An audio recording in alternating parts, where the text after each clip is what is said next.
हज़रत अनस बिन मालिक रदी अल्लाह ताला अन्हो हदीस रिवायत करते हैं कि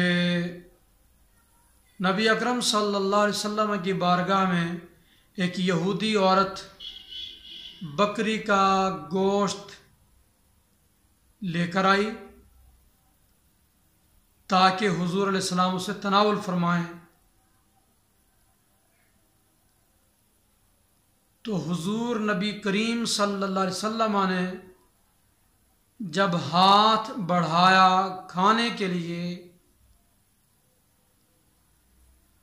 तो हुजूर इरशाद फरमाते हैं कि इन्ना उज़्वम मिन आज़ाइही युखबिरुनी अन्नहा मस्मूमा, कि बकरी के आज़ा में से एक उज़्व ने मुझे ख़बर दी कि मेरे अंदर ज़हर मिला हुआ है।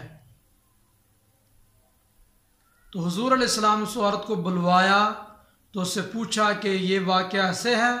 तो उसने कहा हाँ, मैंने ज़हर इसके अंदर डाली है। क्यों डाली है ज़हर इसके अंदर? तो उसने कहा मैं आपको मारना चाहती थी। तो हुजूर अलैहिस्सलाम ने फरमाया ऐसा बिल्कुल नहीं हो सकता, अल्लाह पाक ने तुझे इस बात पर कुदरत नहीं दी है। तो काबिल तवज्जो ये बात है, गोश्त भुना हुआ है, ज़िबाशुदा बकरी है, जान निकल चुकी है और हुजूर के सामने उस गोश्त को रखा हुआ है। इस हाल में भी वो बकरी का गोश्त अल्लाह ताला उसे इदराक अता करता है।